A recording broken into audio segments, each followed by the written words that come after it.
Já ouviste falar em instabilidade da coluna lombar? Poderá ela estar associada à lombalgia?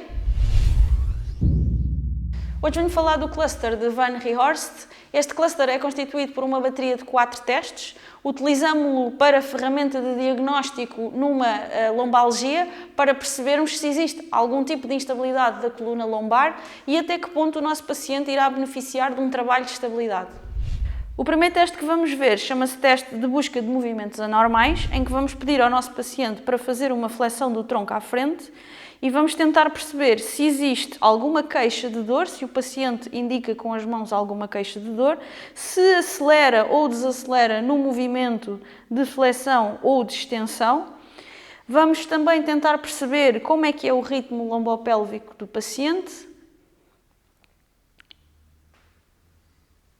E se durante o movimento de flexão existe algum desvio no movimento, se o paciente inclina mais para um lado.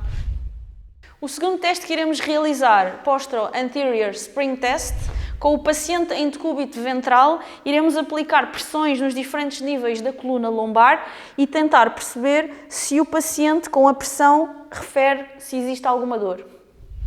O terceiro teste que vamos ver, Prone Instability Test, na posição de decúbito ventral com os pés apoiados no chão, vamos novamente aplicar pressão nos diferentes níveis da coluna lombar e vamos tentar perceber se o paciente refere dor. Se o paciente referir dor, vamos pedir uma ativação quando o paciente levanta os pés do chão, vai ativar a musculatura da coluna lombar e vamos novamente aplicar as pressões.